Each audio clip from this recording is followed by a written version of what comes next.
안녕하세요. 법무부인 효연의 대표 변호사 김재원입니다.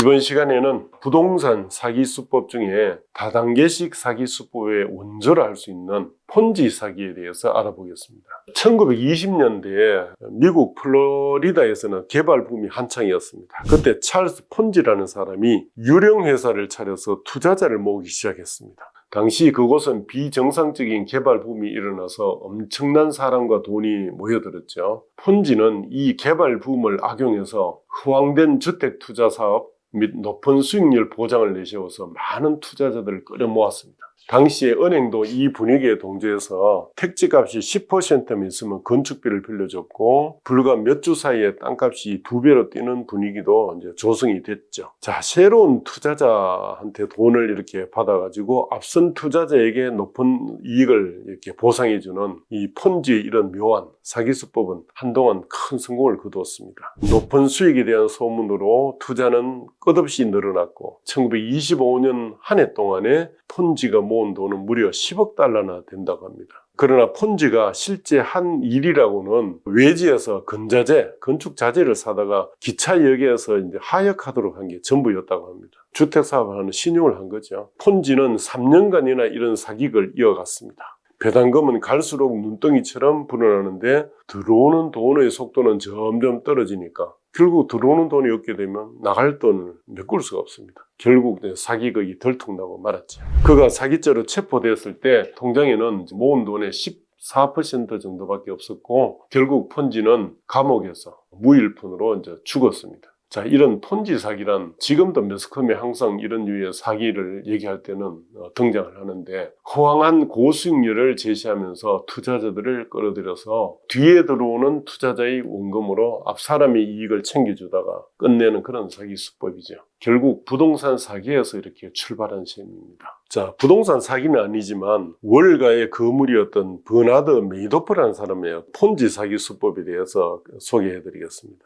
이 월가의 거물이었던 버나드 메이도프라는 사람이 폰지 사기 수법으로 650억 달러나 챙기면서 세계적으로 내놓으라 하는 투자자는 물론이고 한국의 기관 투자가까지 당한 것으로 매스컴에 빅뉴스가 된 적이 있습니다. 메이도프는 전형적인 장사꾼인 유대인입니다. 이 사람은 위험이 큰 상품에는 투자하지 않으면서 높은 수익률을 안정적으로 낼 수 있다고 선전하면서 해마다 연 10에서 15%의 수익률을 고객에게 선사했습니다. 자, 메이도프는 명성이 높은 지인들을 이용해서 피라미드식으로 펀드를 판매해서 몸집을 불려나갔는데 세계적인 대형 은행인 프랑스의 BNP 파리바, 스페인의 방코 산탄데르, 일본의 노무라 이런 유수의 금융기관들이 앞다퉈서 막대한 금액을 집어넣었습니다. 그리고 국내에서도 대한생명이 한 5천만 달러, 한국투자신탁운용이 2천만 달러 이렇게 여러 금융사들이 직감적적으로 투자를 했죠. 그러나 2008년도 서브프라임 모기지 사태가 생겨가지고 시장이 붕괴되고 공표에 휩싸인 투자자들이 대거 환매를 요구하게 되니까 메이도프 은행의 잔고는 10억 달러밖에 남지 않았습니다. 결국 650억 달러의 피해를 끼친 사기죄로 메이도프는 71살의 생일을 맞은 때에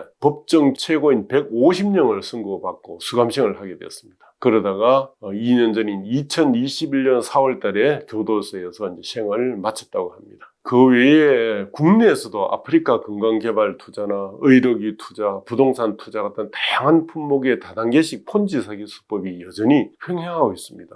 2000년대 초반에 다 아시다시피 조이팔이라는 사람의 다단계 피라미드 사기 사건으로 무려 7만 명의 피해자가 5조 원의 피해를 입은 사실이 있습니다. 그때 자살하는 피해자만 해도 30여 명에 이르렀다고 합니다. 자, 이처럼 폰지 사기의 출발점이 부동산에서 시작이었던 것처럼 부동산 시장에서도 얼마든지 폰지 사기가 횡행할 수 있음을 유의해야 합니다. 특히 부동산 사기의 대표적인 사례가 기획부동산. 그리고 사기 분양 피해 사례인데 그 외에도 뭐 해외 부동산 투자 관련 상품들, 부동산 관련 회원권 시장, 그리고 기업 인수 합병 등과 관련한 투자에서도 종종 사기 사건이 터지기도 합니다. 특히 사기 분양과 관련해서 굿모닝 시티 사건이 유명하죠. 동대문 시장 일대에 재개발을 한다는 명분으로 구역에 어떤 선만 그어놓고 허가도 아직 받지 않은 상태에서 상가 분양을 하여서 수천 명으로부터 수천억의 분양 대금을 받았습니다. 그런데 그 뒤에 토지 매입을 하지 못해서 부도를 낸 사건입니다. 다행히 이 일을 계기로 사기 분양을 방지하기 위해서 3분의 2 이상 어떤 상가가 골조가 올라가야만이 분양을 할 수 있다 하는 내용의 건축물 분양에 관한 법률이 이제 제정되는 계기가 된 점은 그나마 의미가 있습니다. 그 외에도 부동산 사기 수법은 다양합니다. 등기부등본, 인감증명서나 신분증까지 위조해서 남의 땅을 자기 땅인 것처럼 팔아먹은